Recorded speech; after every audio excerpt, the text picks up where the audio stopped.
En el crepúsculo de la República, Roma no era ya la ciudad de granjeros y soldados que había conquistado un mundo. Era un imperio agrietado por la riqueza desmedida y la pobreza desesperada. Una superpotencia al borde del abismo. En este escenario de tensiones latentes, surgieron dos hombres, dos titanes forjados en el campo de batalla, cuyas ambiciones definirían el destino de millones. Cayo Mario, el hombre nuevo, un plebeyo que ascendió a la cima gracias a su genio militar, el salvador de Roma, y Lucio Cornelio Sila, el aristócrata patricio, su antiguo lugarteniente, consumido por la envidia y un anhelo de poder absoluto. Su rivalidad personal se transformó en una tormenta de fuego que envolvió a la propia Roma, enfrentando a legiones contra legiones, a padres contra hijos. Esta no es solo la historia de una guerra, es la crónica del momento en que Roma se volvió contra sí misma, y la República firmó su propia sentencia de muerte. Finales del siglo II, antes de nuestra era. Roma no era la ciudad de mármol que imaginaríamos, sino un gigante de ladrillo y madera con profundas cicatrices. Hacía apenas una década que la sangre de los hermanos Graco había manchado las calles, un sacrilegio político que rompió un tabú centenario. Tiberio y Cayo, tribunos de la plebe, habían intentado lo impensable: redistribuir la tierra pública, el ager publicus, acaparada por la élite senatorial. Su objetivo era noble.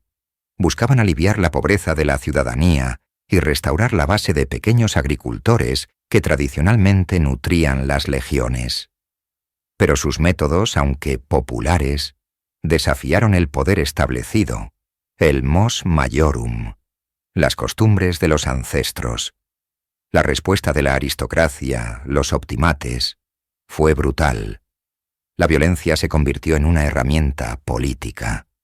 Las grietas que siempre habían existido en la sociedad romana, entre patricios y plebeyos, ricos y pobres, se convirtieron en abismos insalvables. La República se había enriquecido enormemente con sus conquistas, desde Hispania hasta Grecia, pero esa riqueza se concentraba en muy pocas manos. Pequeños agricultores, arruinados por las largas campañas militares o incapaces de competir con los latifundios trabajados por esclavos, abarrotaban las ciudades, formando una masa de proletarios descontentos y sin tierra, dependientes del pan y el circo. El Senado, antes el faro de la estabilidad romana, se mostraba cada vez más como un club exclusivo de familias poderosas, más preocupadas por sus fortunas personales que por el bienestar del Estado. La corrupción era endémica. Los gobernadores provinciales saqueaban sus territorios con impunidad. Los tribunales, controlados por la misma élite, rara vez impartían justicia. En este caldo de cultivo de resentimiento social, parálisis política y decadencia moral, las antiguas instituciones republicanas crujían bajo una tensión insoportable. Las legiones, que antes luchaban por la gloria de Roma, comenzaban a sentir más lealtad por el general que les prometía tierras y botín que por un senado distante y corrupto. Roma estaba enferma, consumida por una fiebre interna que amenazaba con devorarla. El sistema que había conquistado el Mediterráneo era incapaz de gobernarlo. El escenario estaba preparado. La República, agrietada y vulnerable, esperaba la llegada de hombres lo suficientemente ambiciosos y audaces como para explotar sus debilidades, hombres que prometerían restaurar la gloria pasada, pero que en su lugar la empujarían hacia el precipicio de la guerra civil. En este mundo de aristócratas atrincherados y plebeyos desesperados, surgió una figura improbable. No nació en una de las grandes familias de Roma, no llevaba un Cornelio o un Fabio en su nombre. Su nombre era Cayo Mario y provenía de Arpino, una modesta ciudad rural. Era lo que los romanos llamaban con cierto desdén un homo novus, un hombre nuevo, el primero de su familia en alcanzar el Senado. Para la élite romana, era un advenedizo, un campesino rudo sin el refinamiento ni el linaje que ellos consideraban esenciales para gobernar. Pero lo que a Mario le faltaba en alcurnia, le sobraba en determinación, astucia y una ambición de hierro. Desde joven, supo que su único camino hacia el poder era la espada. Se forjó una reputación en las legiones, destacando por su valor y resistencia física en la brutal campaña de Numancia, en Hispania. No era un estratega brillante al estilo de Escipión, pero era un soldado entre soldados. Comía el mismo rancho, dormía sobre la misma tierra dura y conocía el nombre de sus hombres. Esta conexión con la tropa sería la base de su poder. Su carrera política fue una lucha constante contra el desprecio de los optimates. Cada escalón del cursus honorum, la carrera de los honores, fue una batalla ganada a pulso. Para fortalecer su posición, realizó un movimiento magistral. Se casó con Julia, de la familia patricia de los Julios Césares. Aunque en ese momento los Julios no eran una de las familias más poderosas, su antiguo linaje le confirió a Mario una legitimidad que el dinero y el mérito militar no podían comprar. Este matrimonio, además, traería al mundo a un sobrino que observaría atentamente los movimientos de su tío, un joven llamado Cayo Julio César. Mario se posicionó como un hombre del pueblo, un popularis, utilizando su origen humilde como una insignia de honor. En sus discursos, contrastaba su propia austeridad y experiencia militar con la decadencia y la incompetencia de los nobles. Y el pueblo, harto de la arrogancia aristocrática, le escuchaba. Contra todo pronóstico y superando la feroz oposición del Senado, en el año 107 antes de nuestra era, Cayo Mario fue elegido cónsul. El hombre nuevo había llegado a la cima. Su elección no fue solo un triunfo personal, fue un terremoto político que sacudió los cimientos de la República.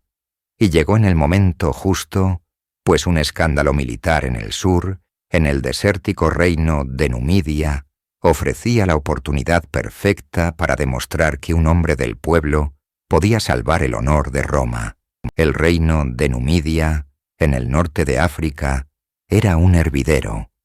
Su astuto y despiadado rey, Jugurta, había unificado el territorio a través del soborno y la eliminación de sus rivales, desafiando abiertamente la autoridad de Roma, su supuesta aliada. Las primeras respuestas romanas fueron un desastre vergonzoso. Los comandantes enviados por el Senado, todos ellos nobles optimates, demostraron ser o bien incompetentes o bien corruptos, aceptando los sobornos de Jugurta a cambio de tratados humillantes. La indignación en Roma era mayúscula. Era la oportunidad que Cayo Mario había estado esperando. Como cónsul, y con el apoyo de la Asamblea Popular, consiguió que se le arrebatara el mando de la guerra al general aristocrático Metelo y se le entregara a él. Pero Mario se enfrentaba a un problema crítico, una escasez de soldados. Las legiones se nutrían tradicionalmente de ciudadanos que poseían tierras, pero décadas de crisis agraria habían mermado esta fuente. Fue entonces cuando Mario tomó una decisión que cambiaría para siempre la historia de Roma. Rompiendo con siglos de tradición, abrió las filas del ejército a cualquier ciudadano, sin importar si poseía tierras o no. Los capite censi, los contados por cabezas, la clase más baja y desposeída, ahora podían alistarse. A cambio de su servicio, Mario les prometió no solo un salario y una parte del botín, sino lo más importante, una parcela de tierra al retirarse. De la noche a la mañana, el ejército romano se transformó. Dejó de ser una milicia ciudadana para convertirse en una fuerza profesional. Pero esta reforma tuvo una consecuencia imprevista y peligrosa. La lealtad de estos nuevos soldados ya no era para con el Estado o el Senado, que nada les había dado, sino para con su general, su patrón y benefactor. El ejército se convirtió en el cliente de su comandante. En África, Mario demostró ser un líder implacable. Reorganizó las legiones, sometió a sus hombres a un entrenamiento brutal y los condujo en una agotadora campaña de guerrillas a través del desierto Númida. Jugurta fue acorralado, pero capturarlo parecía imposible. El rey era escurridizo, un maestro del terreno. La victoria final, el golpe de gracia que pondría fin a la guerra, no vendría de un asalto frontal, sino de la diplomacia y la traición. Y el hombre que lo orquestaría no sería el propio Mario, sino un joven cuestor, un oficial de su estado mayor, un patricio de aspecto refinado y sonrisa fácil, un hombre cuya ambición rivalizaba con la del propio cónsul. Su nombre era Lucio Cornelio Sila. Pertenecía a los Cornelii, una de las familias patricias más antiguas y distinguidas de Roma. Sin embargo, su rama familiar había caído en la pobreza y la irrelevancia. Sila creció en la periferia de la alta sociedad, con un nombre ilustre pero sin los medios para mantenerlo. Esta contradicción forjó en él un carácter complejo. Por un lado, era un hombre de gustos refinados, amante del teatro, la literatura y la buena vida, con un encanto disoluto que atraía tanto a hombres como a mujeres. Por otro, poseía una ambición helada y una capacidad para la crueldad que pocos podían igualar. Era todo lo que Mario no era: patricio, educado, hedonista y sutil. Mientras Mario era la fuerza bruta del campo, Sila era la astucia de los salones de la ciudad, aunque igualmente letal en el campo de batalla. Fue asignado como cuestor de Mario en la guerra de Jugurta, una elección que probablemente irritó al hombre nuevo, forzado a aceptar a un noble empobrecido en su círculo íntimo. Sila demostró rápidamente su valía, no solo como un competente oficial militar, sino como un hábil diplomático. Fue él quien entendió que Jugurta no sería vencido por la fuerza, sino por la traición. Sila se embarcó en una misión peligrosa y audaz, adentrándose en el territorio del rey Boko de Mauritania, suegro de Jugurta. Con una mezcla de amenazas, promesas y su considerable encanto personal, Sila convenció a Boko de que su futuro estaba con Roma, no con su yerno. El plan culminó con la entrega de Jugurta a manos de Sila. El cuestor había logrado lo que el cónsul no había podido: capturar al enemigo número 1 de Roma. La noticia llegó al campamento y, aunque la victoria pertenecía oficialmente a Mario como comandante en jefe, el murmullo en las tiendas era que Sila había sido el verdadero artífice. La afrenta se hizo insoportable para Mario, cuando Sila, a su regreso a Roma, acuñó monedas y encargó un anillo de sello que representaba la rendición de Jugurta ante él, no ante Mario. Era una declaración pública, una usurpación de la gloria que Mario consideraba suya por derecho. Para un hombre como Mario, que había luchado toda su vida por el reconocimiento, este acto fue una humillación imperdonable. La semilla de la discordia fue plantada en el suelo fértil del desierto africano.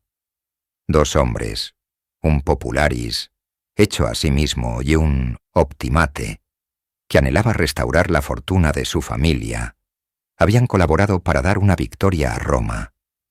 Pero en el proceso, habían iniciado una rivalidad personal que, alimentada por la ambición y el resentimiento, acabaría por incendiar la República. Mientras la rivalidad entre Mario y Sila comenzaba a gestarse en la distancia, una amenaza de proporciones apocalípticas se cernía sobre la propia Italia.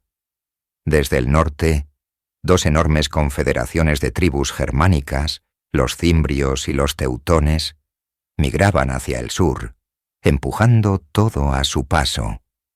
No eran una simple incursión, era un pueblo entero en movimiento, con cientos de miles de guerreros, mujeres y niños. Su aparición sembró el pánico. Roma envió a sus ejércitos, liderados por cónsules de rancio abolengo, y el resultado fue una serie de catástrofes militares sin precedentes. En la batalla de Arausio, en el año 105, 2 ejércitos consulares completos fueron aniquilados. Las crónicas hablan de más de 80.000 legionarios y personal auxiliar perdidos en un solo día. Una derrota peor que la de Canas contra Aníbal. El camino hacia Roma estaba abierto. El terror se apoderó de la ciudad. El Senado, desacreditado y paralizado, no sabía cómo responder. En su desesperación, el pueblo y la élite, por igual, se volvieron hacia el único hombre que creían capaz de salvarlos, Cayo Mario. A su regreso de África, fue recibido no solo como un vencedor, sino como un mesías. En una medida que violaba todas las leyes y tradiciones de la República, Mario fue elegido cónsul para el año siguiente, sin siquiera estar presente en Roma, y luego fue reelegido una y otra vez. 5 consulados consecutivos, un poder sin precedentes en manos de un solo individuo. Roma, por miedo, había suspendido sus propias reglas. Mario no perdió el tiempo. Utilizó esos años para forjar un nuevo tipo de ejército. Sometió a sus legiones, repletas de sus nuevos reclutas proletarios, a un régimen de entrenamiento inhumano. Los soldados fueron obligados a cargar con todo su equipo, ganándose el apodo de las mulas de Mario. Perfeccionó la estructura de la legión, haciendo de la cohorte la principal unidad táctica, y estandarizó el equipamiento, incluyendo la famosa águila de plata, el Aquila, que se convertiría en un símbolo sagrado para cada legión. Cuando los teutones finalmente invadieron Italia, se encontraron con una máquina de guerra perfectamente engrasada. En el 102, en Aquae Sextiae, Mario los aniquiló. Un año después, en Vercellae, junto a su cocónsul, destruyó a los cimbrios. La amenaza había sido erradicada. Mario había salvado a Roma. Fue aclamado como el tercer fundador de Roma, a la altura de Rómulo y Camilo. Su popularidad y poder eran absolutos, pero en la cima de su gloria surgió una pregunta inquietante. ¿Qué hace una república con un salvador que se ha vuelto más poderoso que la propia república? El hombre que había salvado al Estado de la amenaza externa se estaba convirtiendo, sin quererlo, en la mayor amenaza para su orden interno. La República Romana, a finales del siglo II antes de nuestra era, se enfrentaba a una crisis existencial que no provenía de sus enemigos, sino de su propio núcleo, su ejército. La tradicional legión, compuesta por ciudadanos que poseían tierras y podían costear su propio equipo, se estaba desmoronando. Las guerras interminables, como la prolongada y frustrante campaña contra Yugurta en Numidia y la aterradora amenaza de las tribus cimbrias y teutonas en el norte, habían diezmado las filas de los pequeños propietarios. Roma se estaba quedando sin soldados. En este momento de desesperación, Cayo Mario, un hombre nuevo de origen ecuestre, propuso una solución tan radical que cambiaría para siempre la naturaleza del poder en Roma. En el año 107, durante su primer consulado, Mario rompió con siglos de tradición. Abrió las filas del ejército a los capite censi, los contados por cabezas, ciudadanos sin propiedades que no tenían nada que perder y todo que ganar. De la noche a la mañana, el ejército dejó de ser un deber cívico para convertirse en una profesión, una vía de escape de la pobreza. Estos nuevos soldados no servían a un Estado abstracto. Su lealtad era para el hombre que les daba un sueldo, su equipo y la promesa de una pensión al retirarse.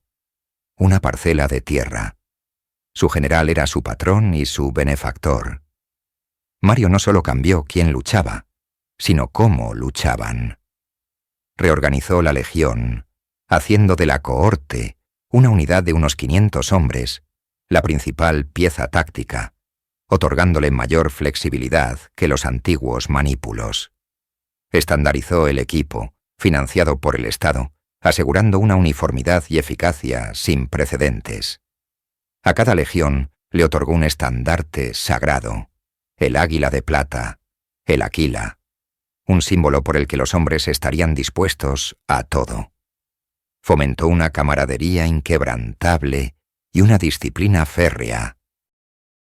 Sus legionarios eran conocidos como las mulas de Mario, ya que los entrenó para cargar con su propio equipo de campaña, reduciendo el tren de bagajes y creando un ejército más rápido y autosuficiente que cualquier otro en el mundo. El resultado fue espectacular. Este nuevo ejército profesional aplastó a Yugurta, aniquiló a los cimbrios en Aquae Sextiae y a los teutones en Vercellae, salvando a Roma de la aniquilación. Mario fue aclamado como el tercer fundador de Roma.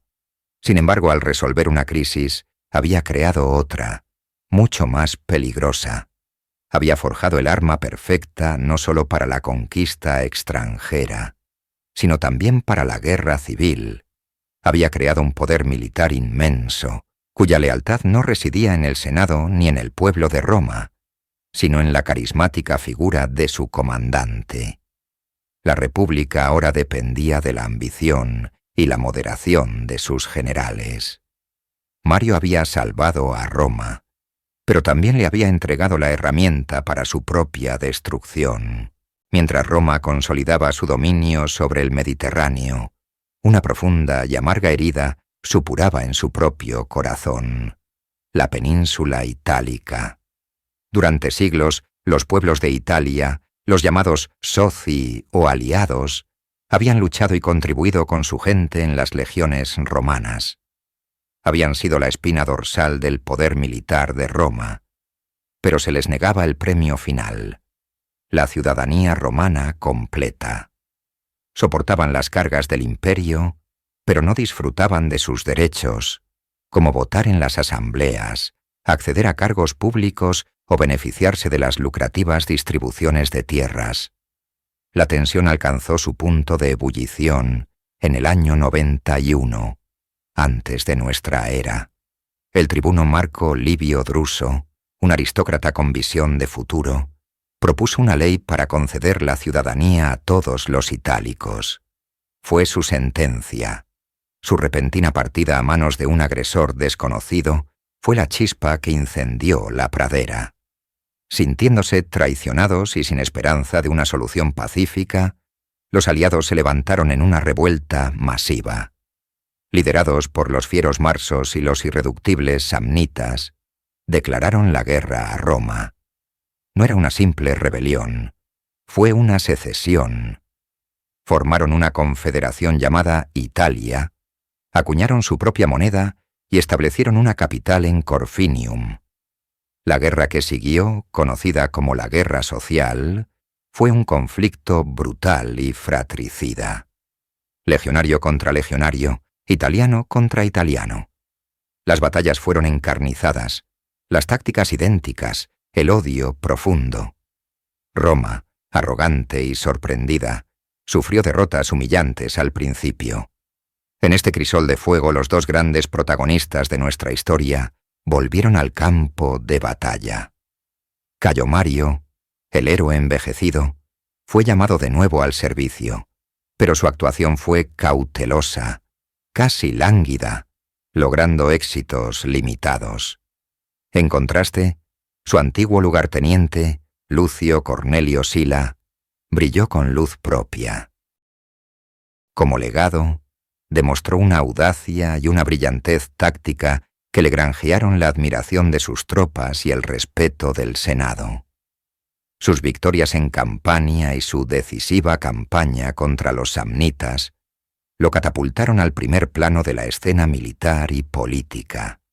Al final, Roma ganó la guerra no solo con la espada, sino con la pluma, a través de leyes como la Lex Julia y la Lex Plautia Papiria. Ofreció la ciudadanía a los aliados que depusieran las armas. Esta astuta maniobra política dividió a la Confederación rebelde y la llevó al colapso. Para el año 88, la lucha había terminado. Italia estaba pacificada, pero a un costo terrible. Cientos de miles de personas habían perecido.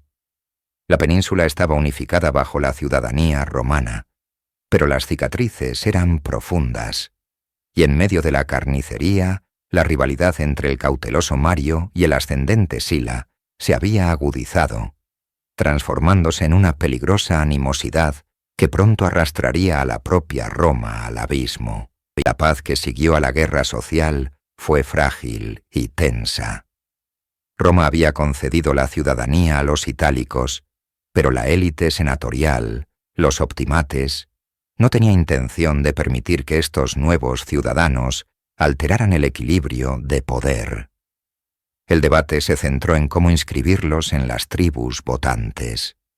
Los conservadores querían confinarlos en unas pocas tribus nuevas, neutralizando así su influencia. Los populares, en cambio, exigían su distribución equitativa entre las 35 tribus existentes, lo que les daría un poder político inmenso. El ambiente en el foro era eléctrico, cargado de intrigas y resentimiento.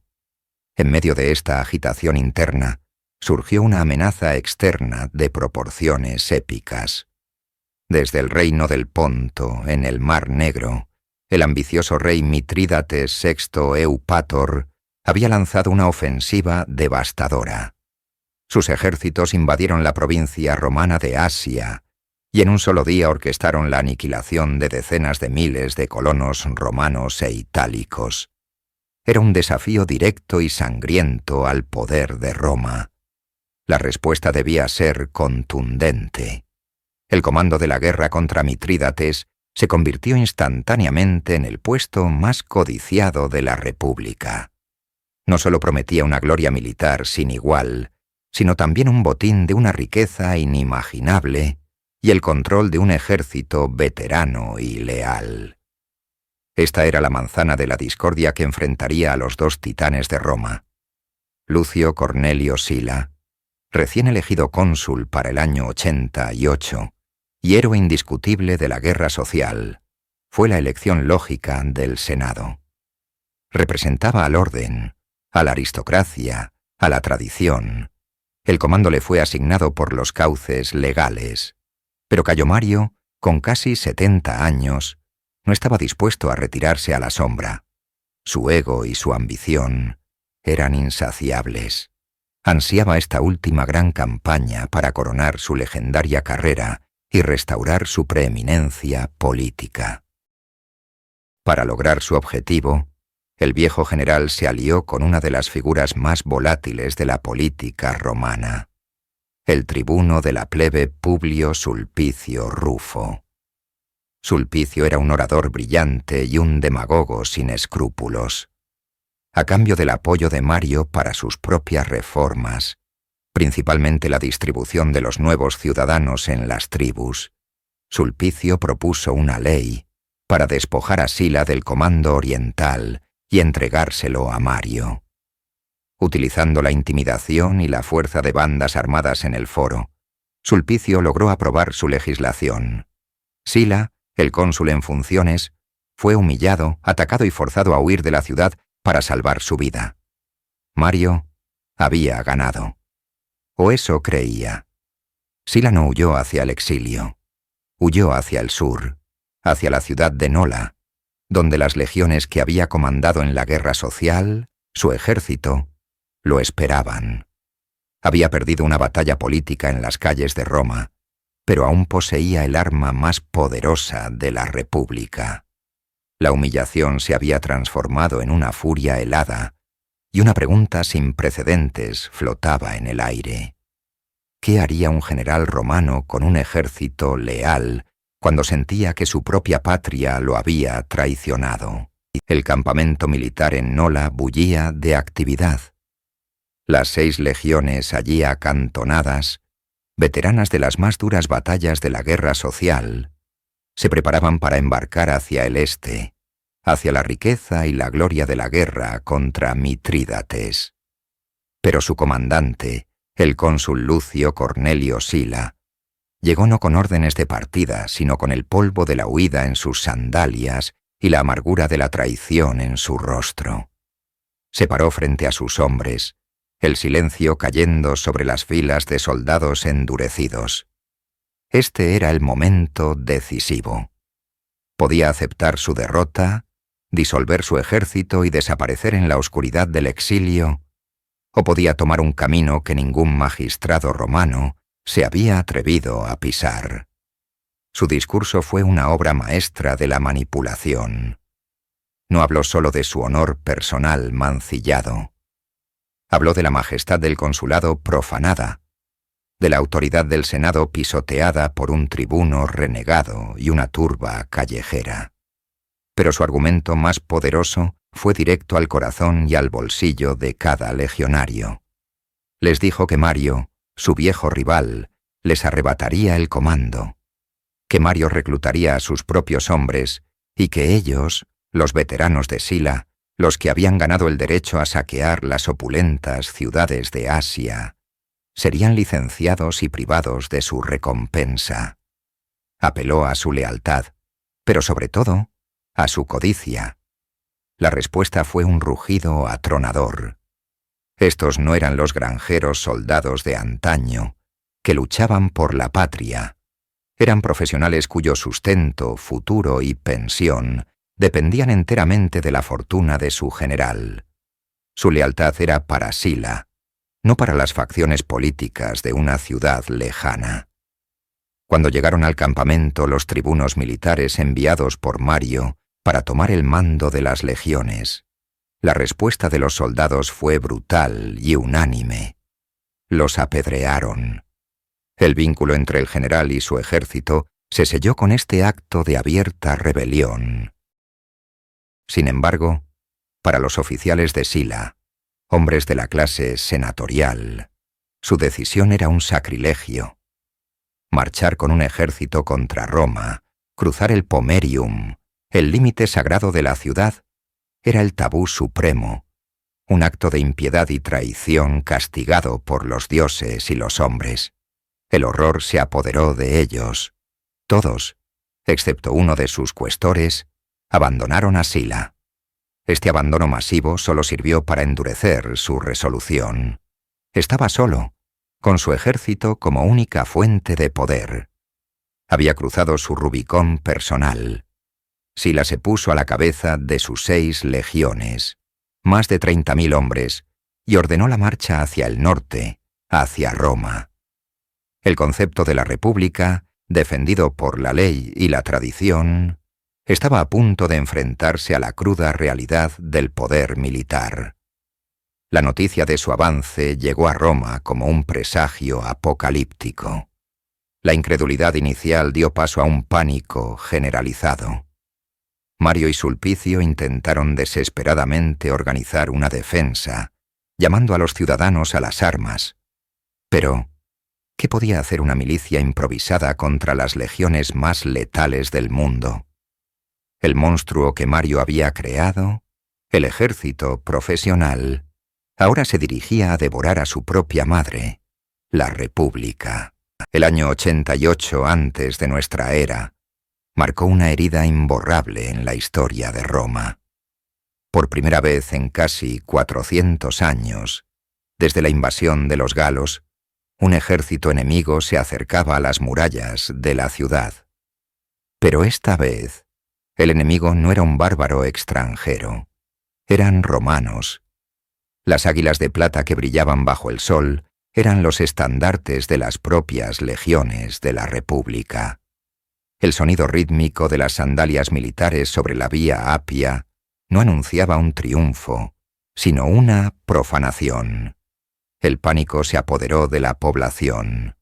Mario y Sulpicio, cuya arrogancia política había desatado esta catástrofe, intentaron una defensa desesperada. Liberaron esclavos con la promesa de la libertad y trataron de armar a los ciudadanos. Pero fue inútil. ¿Cómo podían enfrentarse a los veteranos de Sila, máquinas de combate forjadas en el fuego de la guerra social? Sila dividió sus fuerzas y atacó la ciudad desde varios puntos. La resistencia fue esporádica y caótica. Cerca de la puerta esquilina, algunos ciudadanos arrojaron tejas y piedras desde los tejados de sus casas. La respuesta de Sila fue de una crueldad calculadora. Ordenó a sus hombres que prendieran fuego a los edificios para expulsar a los atacantes. Las llamas comenzaron a devorar partes de la ciudad sagrada, un acto impensable para un cónsul romano. La lucha fue breve. La disciplina y la experiencia de las legiones se impusieron con facilidad. Roma, la conquistadora del mundo, fue conquistada por su propio ejército. Sila era el dueño de la ciudad. Su venganza fue rápida y metódica. Convocó al Senado, aterrorizado, y le obligó a declarar a Mario, a su hijo, a Sulpicio y a otros 9 de sus principales aliados como hostes, enemigos públicos. Esta designación los despojaba de su ciudadanía y permitía que cualquiera los persiguiera y les diera fin sin juicio. Sulpicio fue traicionado por un esclavo y capturado. Su cabeza fue cortada y clavada en la rostra, la tribuna de los oradores en el foro, una advertencia macabra para todos los que se atrevieran a desafiar al nuevo poder. Mario, el legendario general, se convirtió en un fugitivo acosado. Su huida fue una odisea de humillación, escondiéndose en pantanos y siendo capturado. Sin embargo, su aura era tan formidable que un mercenario galo, enviado para acabar con él, fue incapaz de levantar su espada contra el hombre que había salvado a Roma. Finalmente, el viejo general logró escapar a las costas de África, donde comenzó a planear su regreso, con el corazón lleno de un odio inextinguible. Sila, creyendo haber restaurado el orden, aprobó una serie de leyes para fortalecer al Senado y debilitar a los tribunos. Pero había establecido un precedente terrible. La violencia era ahora la herramienta principal de la política romana. Con sus reformas en marcha, Sila no podía demorarse. Mitrídates seguía esperando. Dejando atrás una ciudad traumatizada y un nuevo cónsul hostil, Lucio Cornelio Cinna, Sila y sus legiones finalmente zarparon hacia el este. Mientras sus barcos se perdían en el horizonte, Roma contuvo la respiración. Sila había ganado la primera batalla, pero al marchar sobre su propia ciudad, había iniciado una guerra que no terminaría con él. El ciclo de violencia apenas comenzaba. Declarado enemigo público por el mismo Estado que una vez lo aclamó como su salvador, Cayo Mario, el hombre que había derrotado a los cimbrios y teutones, era ahora un fugitivo. A sus 70 años, el viejo león huía de Roma con el aliento de los asesinos de Sila en su nuca. Su escape fue una odisea de humillación y peligro. Se escondió en sus propiedades rurales, luego en pantanos insalubres cerca de Minturnae, sumergiendo su cuerpo envejecido en el fango para eludir a sus perseguidores. Capturado y llevado a la ciudad, fue encerrado en una habitación oscura, a la espera de un verdugo. Se eligió a un esclavo galo para la tarea, pero al entrar en la penumbra, el hombre se encontró con los ojos llameantes de Mario. La voz del general retumbó como un trueno. ¿Osas tú, hombre, levantar tu mano contra Cayo Mario? Aterrado ante la majestuosidad indomable del anciano, el galo huyó, proclamando que no podía hacer daño a semejante figura. Los magistrados de Minturnae, conmovidos por el suceso, decidieron liberarlo y le proporcionaron un barco. Su viaje lo llevó a las costas de África, la provincia que había sido testigo de su primera gran victoria contra Yugurta. Allí, el gobernador romano, un antiguo protegido suyo, le envió un mensajero con una orden de abandonar el territorio. Fue en ese momento, sentado entre las majestuosas y desoladas ruinas de Cartago, cuando Mario pronunció una de las frases más emblemáticas de la historia. Al mensajero que le preguntó qué respuesta debía llevar al gobernador, el exiliado replicó: «Dile que has visto a Cayo Mario sentado sobre las ruinas de Cartago. Dos grandezas caídas, un hombre y una ciudad, reflejándose en un silencio cargado de significado. Mientras tanto, en Roma, la semilla de la discordia que Sila había dejado atrás comenzó a germinar. El nuevo cónsul, Lucio Cornelio Cinna, se opuso a las leyes de Sila y abogó por la restauración de los derechos de los nuevos ciudadanos itálicos. El conflicto estalló en las calles, y Cinna fue expulsado de la ciudad por su colega consular, Gneo Octavio. Pero Cinna no se rindió. Viajó por Italia, reuniendo un ejército con el estandarte de la causa popular. La noticia de esta nueva guerra civil llegó a oídos de Mario en África. El fuego en su interior se reavivó. No era el fin, era una oportunidad. Zarpó de inmediato, desembarcando en Etruria con un pequeño grupo de seguidores. Su aspecto era el de un hombre quebrantado por el exilio, con el pelo y la barba largos y descuidados, pero su mirada conservaba una ferocidad intacta.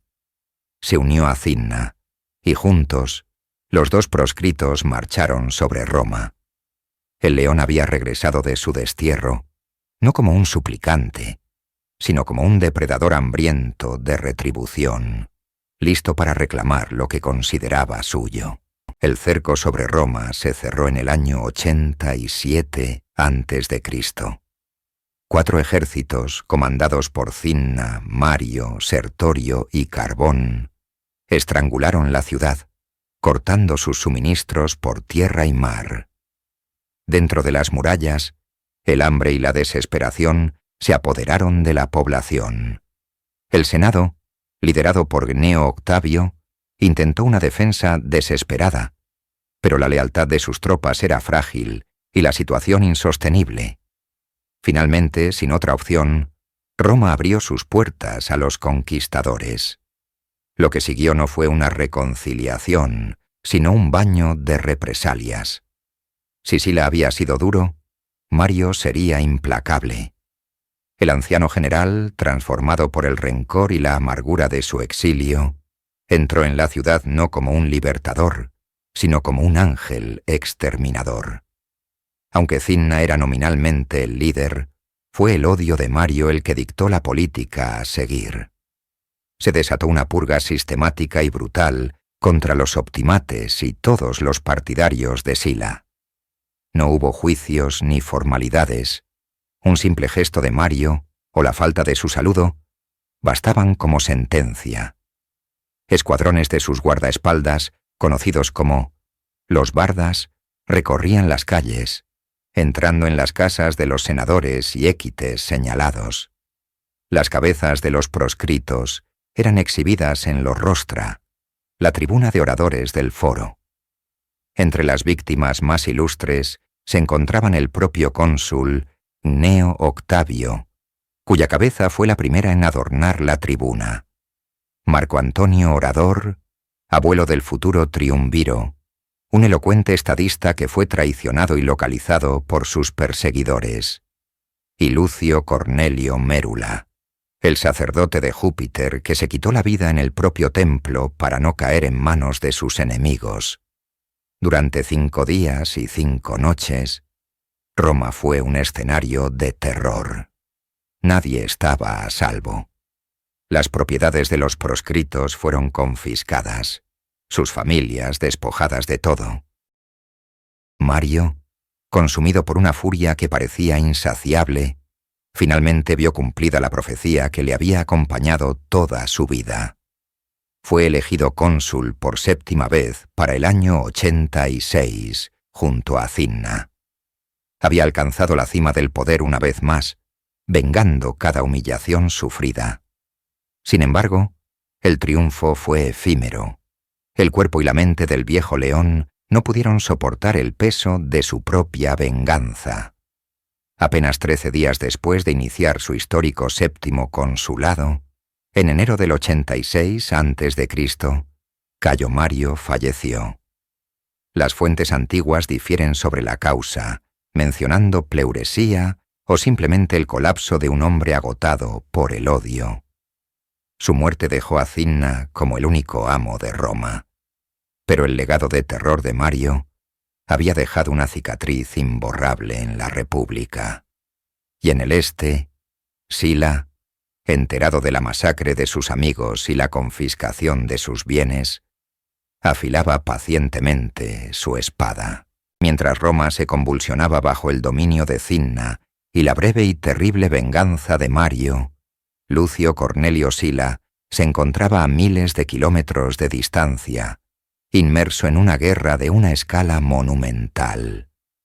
Había sido enviado para enfrentar a Mitrídates VI, el rey del Ponto, un enemigo astuto y poderoso que había masacrado a decenas de miles de ciudadanos romanos en Asia Menor y ahora amenazaba con apoderarse de Grecia.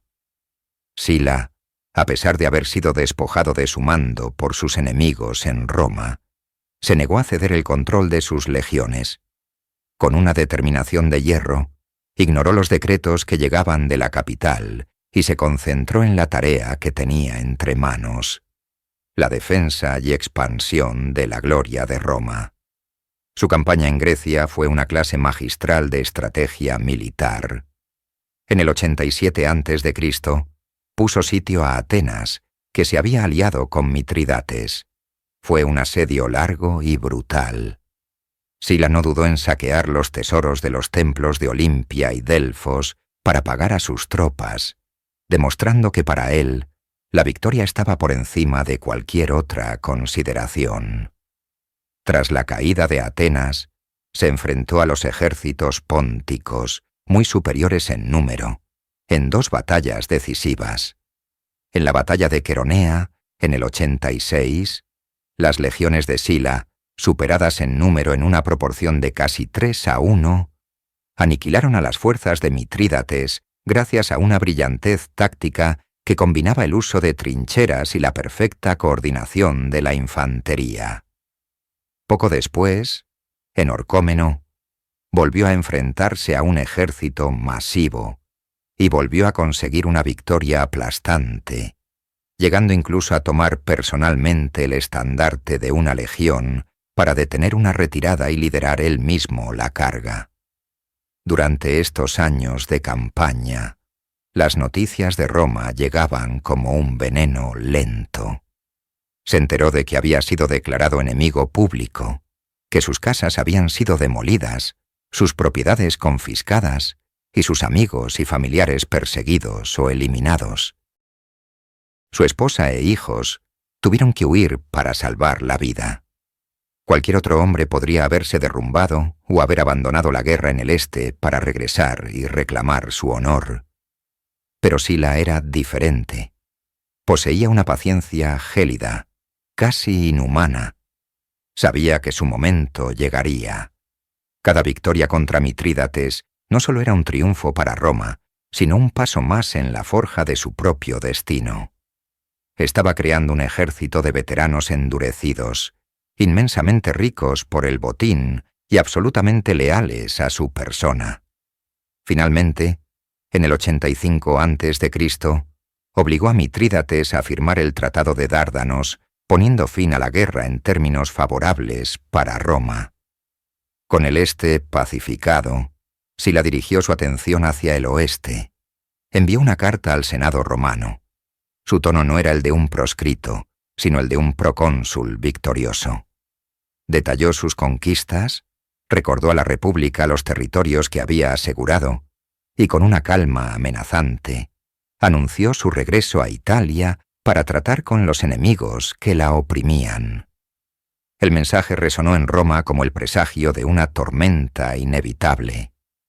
La guerra contra Mitrídates había terminado. La guerra por el alma de Roma estaba a punto de comenzar. La primavera del año 83 a.C. presenció una de las mayores apuestas en la historia de Roma. Una flota imponente cruzó el Adriático, transportando a Lucio Cornelio Sila y su ejército de 40.000 veteranos. Desembarcó en Brundisium, en el talón de Italia, sin saber con certeza qué tipo de recepción le esperaba. Había estado ausente durante casi 5 años, y el régimen mariano, ahora liderado por los cónsules Lucio Cornelio Escipión Asiático y Cayo Norbano, controlaba la península. Sin embargo, el temor a una resistencia unificada se disipó rápidamente. El nombre de Sila, aureolado por sus victorias en Oriente, actuó como un imán para todos los descontentos con el gobierno de Cinna, quien había sido despachado por sus propias tropas poco antes. La nobleza que había sufrido las purgas marianas vio en él a un libertador. 2 figuras claves se unieron a su causa casi de inmediato, presagiando el futuro de Roma. El primero fue Marco Licinio Craso, quien huía de las proscripciones y aportaría su inmensa fortuna y astucia a la causa. El segundo fue un joven de apenas 23 años, Gneo Pompeyo. Desafiando al régimen, Pompeyo reclutó por su cuenta 3 legiones entre los veteranos de su padre en la región del Piceno, y se presentó ante Sila, quien, impresionado por su audacia, le saludó con el título de Imperator. El avance de Sila hacia el norte fue metódico e imparable. No se presentó como un tirano, sino como el campeón del orden senatorial y la tradición. Su primer gran enfrentamiento fue contra el cónsul Norbano cerca de Capua, en la batalla del monte Tifata.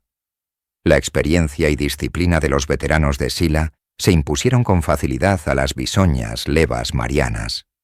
Poco después el ejército del otro cónsul, Escipión Asiático, desertó en masa para unirse a Sila sin que se disparara una sola flecha. La guerra civil se extendió por toda Italia como un reguero de pólvora. Ciudades y familias se vieron obligadas a elegir bando en un conflicto que partía en 2 a la República. Sila demostró ser tan hábil en la diplomacia como en el campo de batalla, prometiendo mantener los derechos de ciudadanía a las comunidades itálicas que no se le opusieran, neutralizando así una parte importante del apoyo mariano. Para el año 82, los marianos estaban contra las cuerdas. El nuevo liderazgo, compuesto por el hijo de Mario, Cayo Mario el Joven, y el formidable Gneo Papirio Carbón, luchaba con ferocidad, pero sus fuerzas estaban descoordinadas y desmoralizadas. Mientras Sila continuaba su avance hacia Roma, un nuevo y temible actor entró en escena. Los samnitas, enemigos ancestrales de Roma, vieron en el caos una oportunidad para lograr lo que Aníbal no pudo: la destrucción total de la ciudad. Se aliaron con los marianos, formando un ejército masivo que marchó para unirse a la defensa de la capital. La guerra ya no era solo por el control político. Para los samnitas, era una guerra de aniquilación. Sila se acercaba a las puertas de Roma, pero sabía que la batalla final no sería por la ciudad, sino por su propia existencia. El 1 de noviembre del año 82 a.C., el destino de la República Romana se decidió en una batalla de una ferocidad apocalíptica a las afueras de sus propias murallas. La batalla de la Puerta Colina no fue un enfrentamiento más. Fue el clímax sangriento de una generación de conflictos, una lucha fratricida que enfrentó a romanos contra romanos e itálicos contra la misma idea de Roma. Al amanecer, el ejército de Sila, agotado por una marcha forzada, se encontró cara a cara con una fuerza formidable. Los últimos ejércitos marianos, comandados por Carinas y Damasipo, se habían unido a la horda de samnitas y lucanos liderada por el general Poncio Telesino. Este último no luchaba por la causa mariana, sino por la erradicación de Roma. Sus hombres avanzaron al grito de que había que arrasar la ciudad, destruir el nido de los lobos que había depredado Italia durante siglos. Sila tomó el mando del ala izquierda de su ejército, oponiéndose directamente a los samnitas, mientras que confió el ala derecha a su leal y competente general, Marco Licinio Craso. La batalla comenzó a primera hora de la tarde y se convirtió rápidamente en una carnicería. El ala izquierda de Sila, superada en número y enfrentada al fanático ímpetu de los samnitas, comenzó a ceder terreno. Las líneas se rompieron y los veteranos de Sila fueron empujados hacia las murallas de la ciudad. El propio Sila se encontró en medio del caos, arengando a sus hombres, suplicando, amenazando, invocando al dios Apolo, su patrón, para que no permitiera que su obra se deshiciera en el último momento. Durante horas, pareció que la fortuna finalmente le había abandonado. La noche cayó, pero la lucha no cesó, iluminada siniestramente por el resplandor de las antorchas. Cuando todo parecía perdido para Sila, llegó la noticia que cambió el curso de la historia. En el ala derecha, Craso no solo había resistido, sino que había aplastado a las fuerzas marianas que se le oponían. Con una maniobra brillante y decisiva, en lugar de perseguir a los que huían, giró sus fuerzas y atacó el flanco y la retaguardia expuestos de los samnitas que estaban a punto de aniquilar a Sila. El impacto fue devastador. Atrapados entre el martillo de Craso y el yunque de las tropas reagrupadas de Sila, los samnitas y sus aliados fueron rodeados y masacrados. La victoria fue total, pero el campo de batalla era un testimonio espeluznante del coste de la guerra civil. Al día siguiente, Sila reunió al Senado en el templo de Belona. Mientras pronunciaba un discurso sobre la restauración del orden, los senadores escucharon, horrorizados, los gritos provenientes del cercano campo de Marte. Eran los alaridos de entre 3 y 6.000 prisioneros samnitas, a los que Sila estaba haciendo ejecutar en masa. Con una frialdad escalofriante, Sila se dirigió a los senadores aterrorizados y les dijo que no se preocuparan. Son solo unos criminales que reciben su merecido.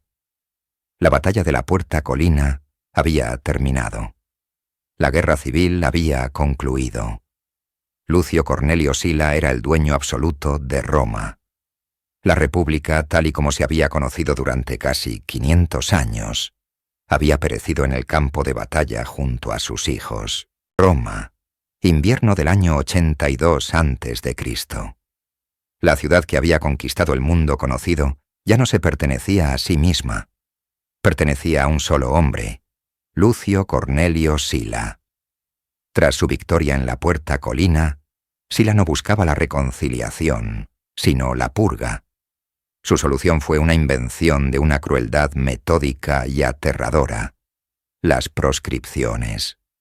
Cada mañana en el corazón palpitante del foro romano se publicaban nuevas listas en tablones de madera encalados. Eran las tabulae proscriptionis.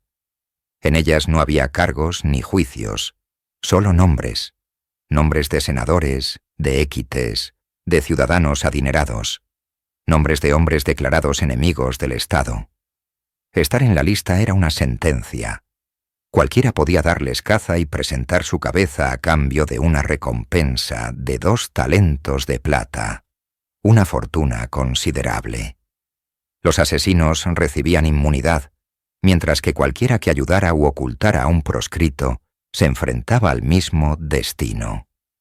El terror se convirtió en el aire que respiraba Roma. Viejas rencillas se saldaban con una denuncia anónima. Las fortunas cambiaban de manos de la noche a la mañana, ya que las propiedades de los proscritos eran confiscadas y subastadas a precios irrisorios.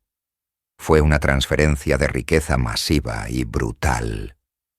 Hombres como Marco Licinio Craso, futuro triunviro, cimentaron sus inmensas fortunas comprando estas propiedades manchadas de desgracia. Las familias eran destrozadas. Los hijos y nietos de los proscritos perdían su herencia y se les prohibía para siempre ocupar un cargo público, una condena que se extendía por generaciones. Era una aniquilación política y social. Las historias de horror se susurraban en las calles. Quinto Aurelio, un ciudadano sin afiliación política, pero con una hermosa villa, vio su nombre en la lista y exclamó con amarga ironía: «¡Ay de mí! Es mi villa de Alba la que me persigue». Fue abatido poco después. Sila no solo buscaba venganza contra los partidarios de Mario, estaba eliminando sistemáticamente a cualquier figura de poder independiente y financiando a sus legiones veteranas con el botín. Se estima que miles de senadores y équites perecieron en este terror blanco. Roma se sumió en una paranoia colectiva, donde un vecino podía ser un delator y un amigo un potencial cazador de recompensas. La autoridad del Senado y las leyes se habían evaporado, reemplazadas por el capricho sangriento del vencedor. El terror había pacificado la ciudad, pero era la paz de un cementerio. Sila había limpiado el tablero de juego de sus oponentes. Ahora, con un poder absoluto de facto, necesitaba formalizar su control y comenzar su verdadera obra. No solo castigar a la vieja república, sino forjar una completamente nueva a su imagen y semejanza, con sus enemigos eliminados y Roma sometida por el miedo. Sila se enfrentó a una cuestión fundamental. Su poder era absoluto, pero se basaba únicamente en la fuerza de sus legiones. Para llevar a cabo la profunda reforma que planeaba, necesitaba una autoridad legal incuestionable, una que trascendiera la de un simple cónsul o un general victorioso. La solución que encontró fue tan audaz como su marcha sobre Roma.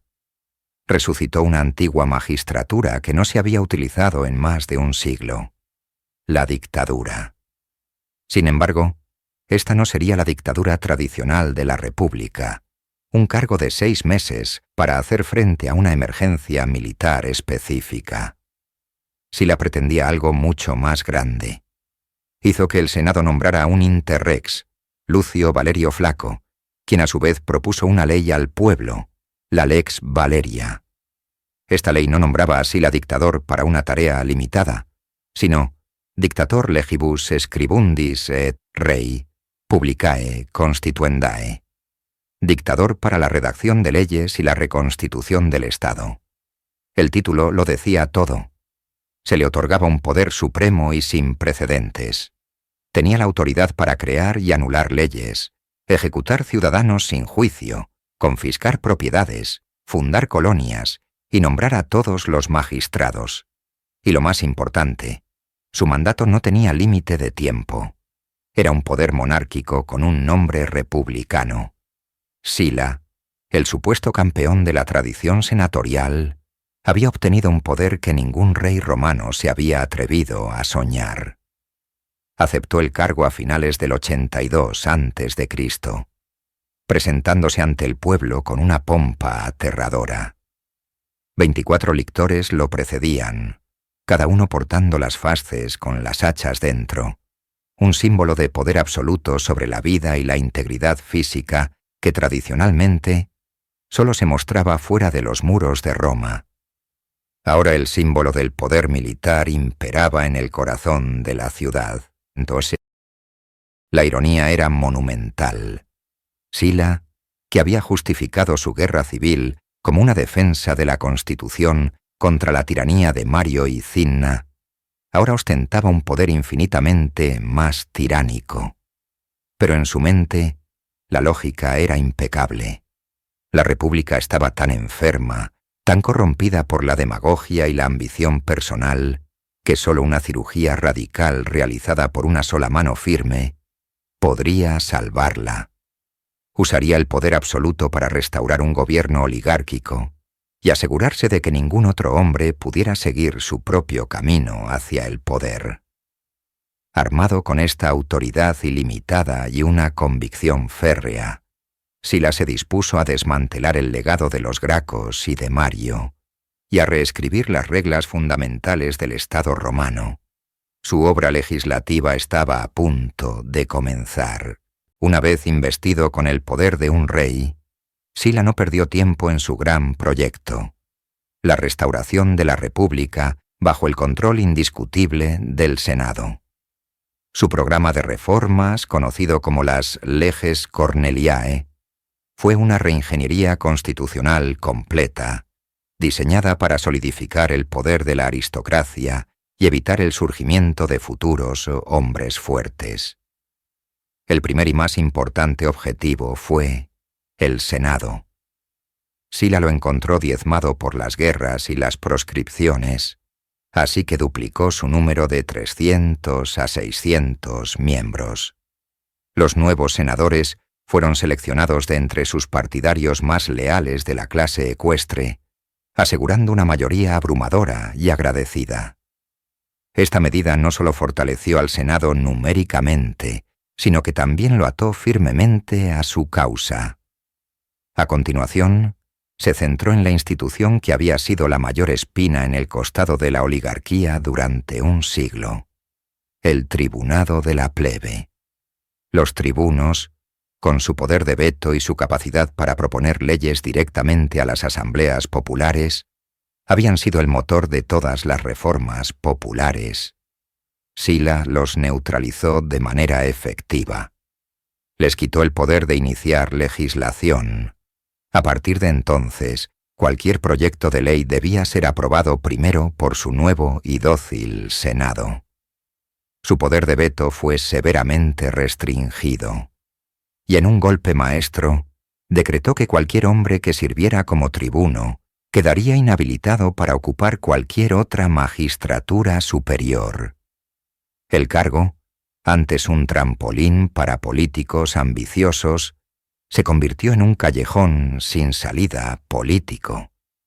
Sila también reorganizó el sistema judicial, transfirió el control de los tribunales de jurados, que habían sido un campo de batalla entre senadores y équites, exclusivamente a manos de los senadores. La aristocracia ahora se juzgaría a sí misma. Para evitar ascensos meteóricos como el de Mario, Sila reforzó y formalizó el cursus honorum, la carrera jerárquica de los cargos públicos. Estableció edades mínimas estrictas para cada magistratura y decretó que debían pasar 10 años antes de que un hombre pudiera ser reelegido para el mismo cargo, especialmente el consulado. Era una camisa de fuerza diseñada para frenar la ambición. Finalmente, para asegurar la estabilidad en las provincias, aumentó el número de pretores y cuestores y reguló estrictamente las acciones de los gobernadores, prohibiéndoles declarar la guerra o sacar sus ejércitos de sus provincias sin la autorización explícita del Senado. Era una ley diseñada para prevenir que otro Sila marchara sobre Roma. Sila había creado una fortaleza constitucional, una estructura rígida y ordenada donde cada pieza estaba en su lugar, con el Senado en la cima. Parecía una obra maestra de ingeniería política, un estado a prueba de demagogos y generales rebeldes. Pero esta nueva república no nacía del consenso, sino que se imponía por la fuerza. Era una estructura de hierro, pero frágil, construida sobre los cimientos de una guerra civil. La pregunta que quedaba en el aire era si una constitución nacida del poder absoluto podría sobrevivir sin él. En el año 79 a.C., después de casi 3 años como dictador absoluto, Lucio Cornelio Sila hizo lo impensable. Convocó al pueblo de Roma en el foro, y en un acto que dejó a la ciudad sin palabras, renunció a la dictadura.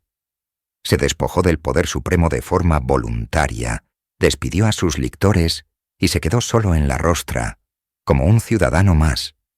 Declaró que estaba dispuesto a rendir cuentas por cada uno de sus actos como dictador. La multitud, atónita, guardó silencio.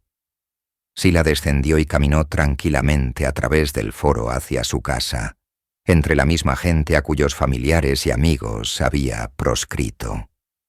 Nadie se atrevió a pronunciar una palabra en su contra. Tal era el aura de poder y temor que todavía lo rodeaba.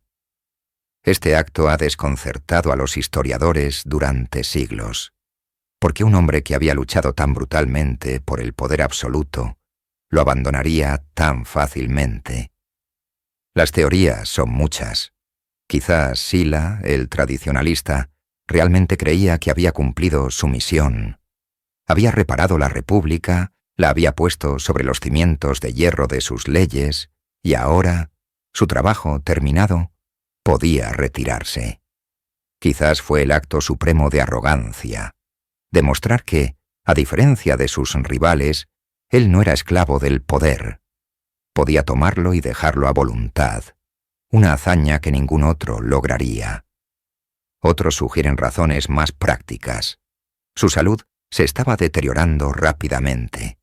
Padecía una enfermedad ulcerosa grave y quizás deseaba pasar sus últimos días en paz y lujo, lejos de las presiones de Roma. Sea cual fuera el motivo, Sila se retiró a su lujosa villa costera en Puteoli, en la bahía de Nápoles. Allí, el hombre que había remodelado Roma a sangre y fuego, pasó su último año de vida. Se rodeó de actores, bailarines y escritores, se entregó a los placeres y, sobre todo, se dedicó a escribir sus memorias en 22 libros. En ellas, construyó su propia leyenda, la del hombre elegido por los dioses, el protegido de Venus, Félix, el afortunado. En el año 78 a.C., su enfermedad finalmente lo consumió. Murió en su cama, un final pacífico que contrastaba violentamente con el destino de casi todos los demás protagonistas de su era. Su facción política organizó el funeral más espectacular que Roma hubiera visto jamás. Su cuerpo fue llevado en un carro dorado desde Puteoli hasta Roma, escoltado por sus leales veteranos. En el campo de Marte, una pira monumental lo esperaba. Sila el afortunado se había ido, dejando tras de sí una república alterada y un legado profundamente ambiguo. Había cerrado un capítulo de la historia de Roma, pero la pregunta que resonaba en las mentes de todos era si la paz que había impuesto por la fuerza podría perdurar sin su temible presencia. Las cenizas de Sila apenas se habían enfriado en el campo de Marte, cuando las grietas en su restaurada república comenzaron a aparecer. Su legado, concebido como una restauración permanente del orden aristocrático, resultó ser una ilusión. En lugar de salvar a la república, Sila le había infligido una herida mortal, no por lo que destruyó, sino por lo que demostró. Su precedente fue catastrófico. Enseñó a las futuras generaciones de hombres ambiciosos la lección más peligrosa de todas, que un general romano, al frente de un ejército profesional y leal a su persona antes que al Estado, podía doblegar al Senado y a la propia Roma. La santidad de la ciudad y la supremacía de la ley civil habían sido violadas para siempre. La marcha de Sila sobre Roma fue el pecado original del que la república tardía nunca se recuperaría. Sus reformas tan cuidadosamente elaboradas resultaron ser un castillo de naipes. Fueron desmanteladas pieza por pieza en menos de una década por sus propios antiguos lugartenientes.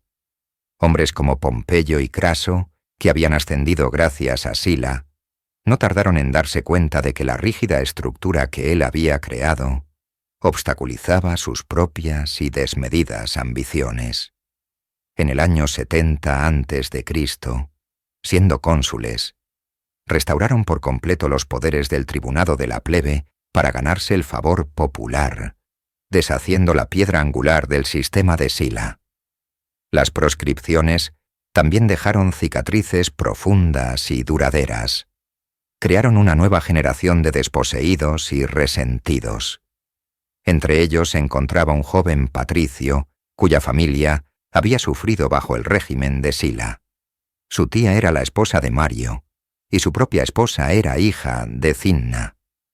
Sila lo había incluido en las listas, y solo le perdonó la vida a regañadientes, pronunciando, según se dice, las proféticas palabras: «En este joven veo muchos Marios».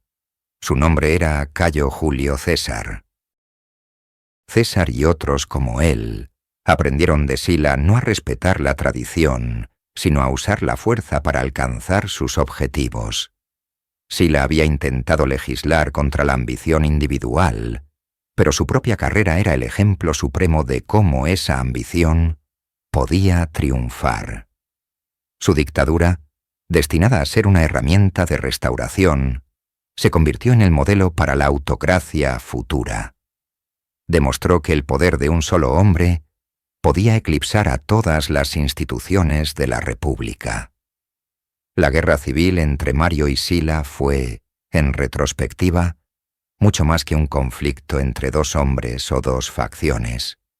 Fue el momento en que la República perdió su inocencia. Se demostró que las legiones podían ser ejércitos privados, que la violencia política podía usarse a una escala industrial y que la Constitución era un mero trozo de pergamino frente a una espada desenvainada. Sila no salvó a la República, simplemente le enseñó a los tiranos del futuro el camino hacia el poder absoluto. La herida estaba abierta, y de ella brotarían nuevas y aún más devastadoras guerras civiles que finalmente ahogarían a la República y darían a luz al Imperio Romano.